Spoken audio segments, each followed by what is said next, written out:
He appeared on a podcast with Aubrey O'Day and opens up about what happened to him that left him traumatized. And while most people remember this interview with Vlad TV where they thought it was about an email he had witnessed, he said it was not that. Not only that, but his mother blames most of the trauma that Q experienced on Dawn and not Diddy. He starts off by saying that he had been around Cassie for a little bit and he did know about some of the abuse, but he didn't know about any of the freak-offs. He talks about his time with Dawn and says that he believes Diddy didn't like the fact that he was dating Dawn because Diddy wanted full control over her. Then he gets into what actually happened to him that left him traumatized. Q had described going on a trip to the Hamptons. He said it was at the time that Diddy was working on Last Train to Paris with Dirty Money. Dawn had offered him a red X pill and said that it was from Diddy and they had done it before and that's why he took it. He expected a normal high, but 20 minutes later, he blacked out. He said he woke up from himself screaming a high-pitched note. He was in the basement of Diddy's home in the twin daughter's bedroom and people were recording and laughing. In his own words, he said, I woke up screaming like a girl to the top of my lungs on a high pitch. And he said he remembers wearing only shorts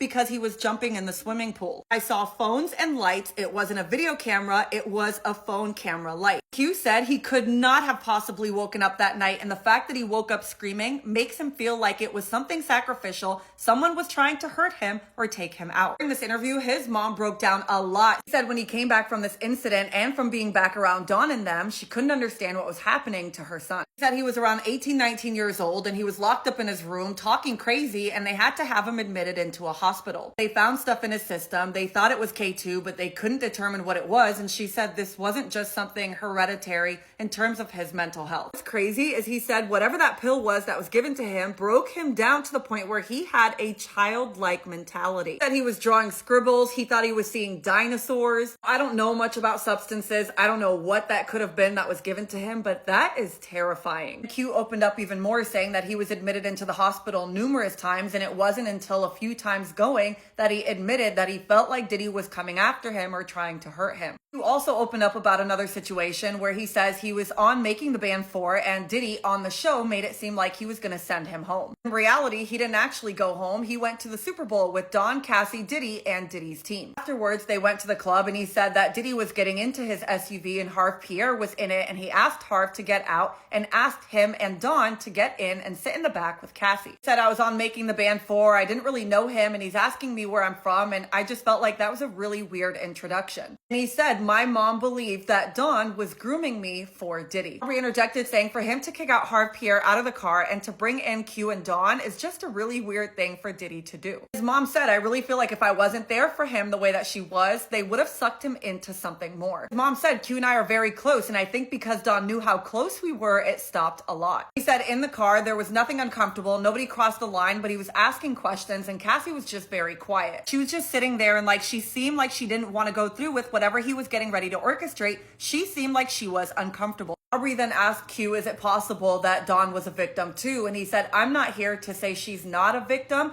I'm just saying she's not innocent. A little towards the end of the episode, his mom does break down and she said, I can't blame Diddy, but I know he's not innocent. Because my son put so much into who he loved, I can only blame her because she was 8 years older than Q. She had a lot of influence on him and all he knew was that that was my girl. Meanwhile, she's breaking down while she's saying all of this and she said, I kept telling him all along, I kept telling him, Q, this doesn't sound right. I don't know her. I don't trust her. She said, if I could take it all back, I would. I wish he stayed in college. She looks at all his accomplishments, but then she'll go on Facebook and she'll see posts of people saying, oh, do you see that Q guy from Day26? He's going crazy. That's when Q opened up and said, you know, I was walking around Rochester, New York with a screwdriver thinking that Diddy was coming to unalive me. What was really sad was when he said, I was stabbing up trees. I was thinking I was seeing Diddy and I would go up to a tree and just start doing, you know, Taekwondo a little bit. In terms of how he is today, he said he's gotten better around 2020 and right now he's just healing through it all. And asked if there are people who knows what happened to you and you believe there's a reason why they're not telling you, he said yes, and then his mom jumped in and said to protect themselves. If you want to listen to the full episode, it's the Amy and TJ podcast with Aubrey O'Day and it's the last episode that they uploaded.